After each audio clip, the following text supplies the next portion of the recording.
RJD ने यहां से जो प्रत्याशी दिया है वो अपनी खानदानी आपराधिक पृष्ठभूमि के लिए इस पूरे क्षेत्र नहीं देश और दुनिया में कुख्यात रहा है। आरजेडी ने राम मंदिर के रथ को रोकने का पाप किया था। आरजेडी ने पाप किया था। नाम भी देखो ना, जैसा नाम वैसा काम, जैसा नाम वैसा काम। इस सबका साथ तो हो, लेकिन माफिया का विकास हो। फिर से माफिया को पनपाने का कार्य हो रहा है। माफिया को पनपने नहीं देना है। दुनिया के अंदर से कम्युनिज्म समाप्त हो गया है। जीरो टॉलरेंस की नीति के तहत ये डबल इंजन की सरकार नीतीश जी के नेतृत्व में कार्य कर रही है। और बहनों और भाइयों, जो बाकी बच जाता है यूपी का बुलडोजर उसको पूरा कर लेता है। आरजेडी और उनके लोग आज भी अयोध्या में श्री राम जन्मभूमि पर भगवान राम के मंदिर का विरोध कर रहे हैं। बहनों और भाइयों, मुझे आश्चर्य हुआ जब मैं रघुनाथपुर में आया और रघुनाथपुर में आकर के मैंने देखा कि आरजेडी ने यहां से जो प्रत्याशी दिया है वो अपनी खानदानी आपराधिक पृष्ठभूमि के लिए इस पूरे क्षेत्र नहीं देश और दुनिया में कुख्यात रहा है। नाम भी देखो ना, जैसा नाम वैसा काम, जैसा नाम वैसा काम। और बहनों और भाइयों, इसीलिए तो मैं कहता हूं, हमने यूपी के अंदर एक बात कही कि भाई देखो, अपराध और अपराधियों के प्रति जीरो टॉलरेंस, और जीरो टॉलरेंस के तहत आज आप देख रहे होंगे आरजेडी और उनके लोग आज भी अयोध्या में श्री राम जन्मभूमि पर भगवान राम के मंदिर का विरोध कर रहे हैं। सीतामढ़ी और उसके आसपास के क्षेत्र में मां जानकी के भव्य मंदिर के निर्माण और कॉरिडोर के विकास के लिए किए जाने वाले कार्य का विरोध कर रहे हैं। यह आरजेडी के लोगों को बताना चाहिए। अयोध्या में श्री राम जन्मभूमि पर भव्य राम मंदिर का निर्माण होने के पहले उत्तर प्रदेश की डबल इंजन की सरकार ने प्रधानमंत्री मोदी जी के नेतृत्व में अयोध्या में राजर्षि दशरथ जी के नाम पर मेडिकल कॉलेज का निर्माण पहले किया। महर्षि वाल्मीकि के नाम पर इंटरनेशनल एयरपोर्ट का निर्माण किया और फिर 500 वर्षों के कलंक को मिटाते हुए भगवान राम के भव्य मंदिर के निर्माण का मार्ग भी प्रशस्त किया। बहनों और भाइयों, मैं पूछना चाहता हूं, आरजेडी ने राम मंदिर के रथ को रोकने का पाप किया था। आरजेडी ने पाप किया था। कांग्रेस कहती थी कि राम तो हुए ही नहीं। इनका पार्टनर समाजवादी पार्टी उत्तर प्रदेश में राम भक्तों पर गोलियां चलाती है और ये लोग जब भी इन्हें अवसर मिला, एक ने बिहार के अंदर, एक ने उत्तर प्रदेश के अंदर, वहां के नौजवानों के सामने, वहां के नागरिकों के सामने पहचान का संकट खड़ा किया। लेकिन बहनों और भाइयों, डबल इंजन की एनडीए की सरकार अब पहचान के संकट के लिए मोहताज नहीं। हर बिहारी आज अपने गौरव के साथ सीना तान करके देश और दुनिया के अंदर जाता है, अपनी पहचान को प्रस्तुत करता है। अब बिहार में क्या नहीं है? अब बिहार में सब्बा,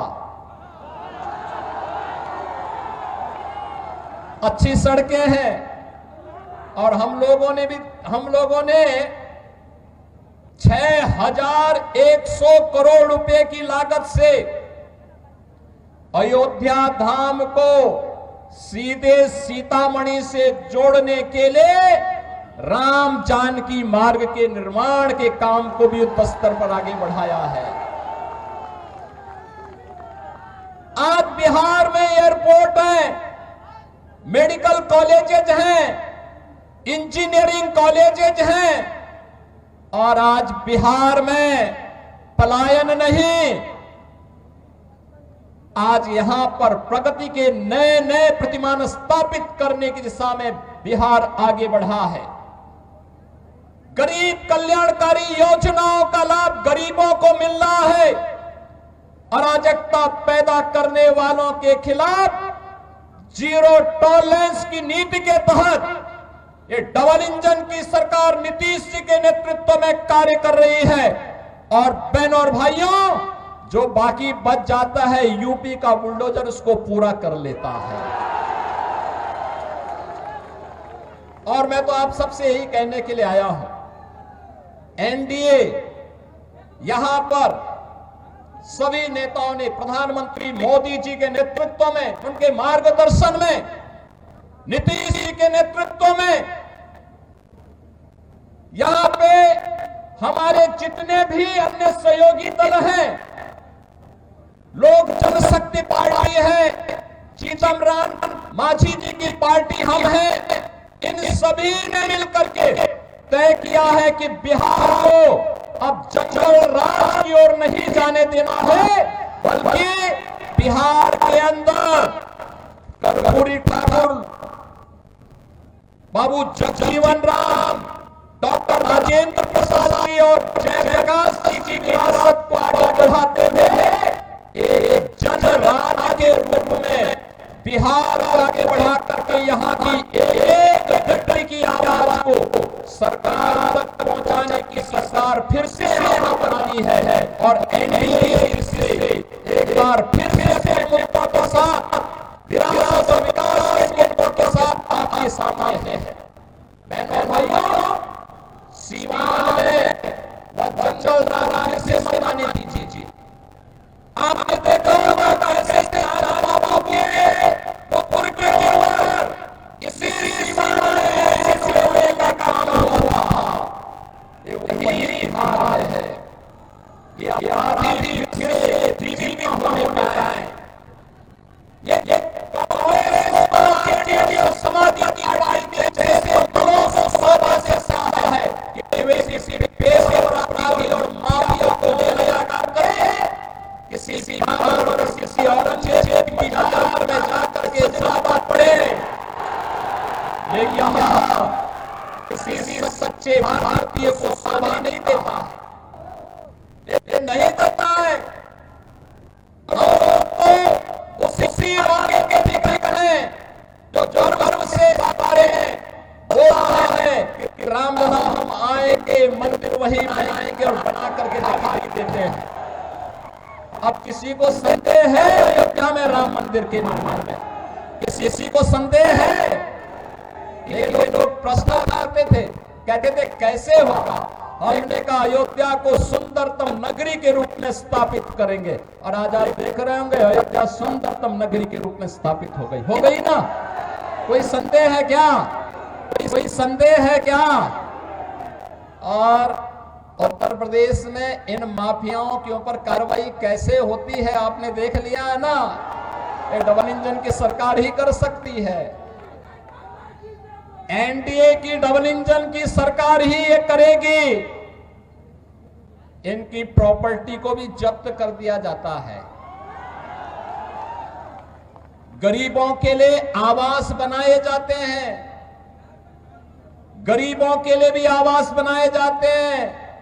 और मैं स्वयं जाकर के उन गरीबों को वहां पर मकान की चाबी भी दे देता हूं।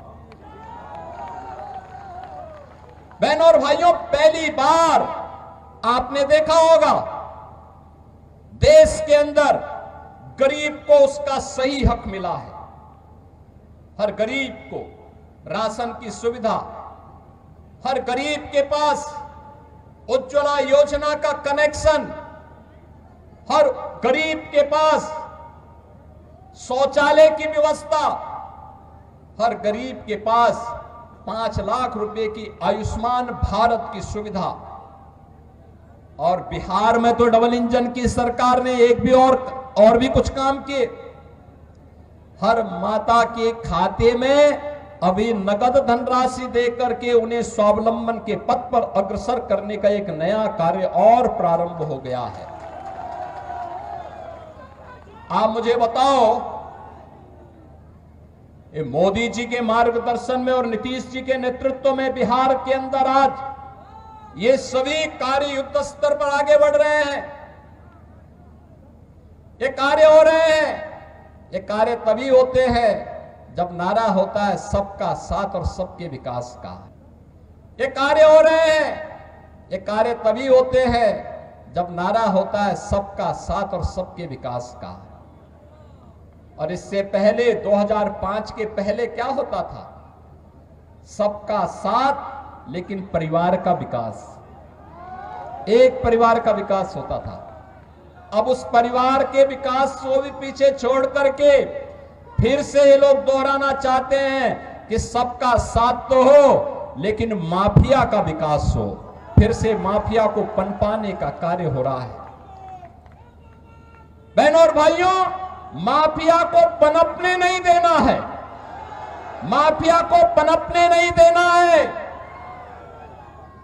दुनिया के अंदर से कम्युनिज्म समाप्त हो गया है और देश के यशस्वी गृह मंत्री अमित शाह जी ने घोषणा की है कि मार्च 2026 तक भारत से नक्सलवाद और माओवाद पूरी तरह समाप्त हो जाएगा। तो याद करना, नक्सलवाद और माओवाद को समाप्त करने के लिए डबल इंजन की सरकार चाहिए। हमें ये माले नहीं, वहां पर वह सीट लोक जनशक्ति पार्टी को चाहिए, एनडीए को चाहिए। और इसी प्रकार से रघुनाथपुर सीट ये जेडीयू एनडीए को चाहिए। इसके लिए आज आप सबसे अपील करने के लिए मैं आया हूं आपसे।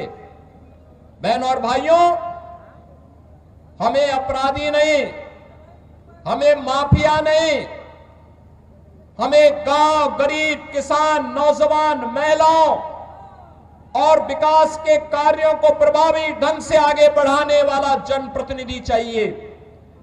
आपके सुख दुख में सहभागी बनने वाला जनप्रतिनिधि चाहिए। गरीबों के साथ खड़ा होने वाला जनप्रतिनिधि चाहिए। अत्याचार और शोषण कराने वाला नहीं, पर्व और त्योहारों के समय दंगा कराने वाला नहीं, आस्था के साथ खिलवाड़ करने वाला व्यक्ति नहीं, बल्कि विकास के प्रति ईमानदारी के साथ कार्य करने वाला व्यक्ति हो। और इस दिशा से एनडीए ने जेडीयू के प्रत्याशी के रूप में नंबर भी है 108 रघुनाथपुर।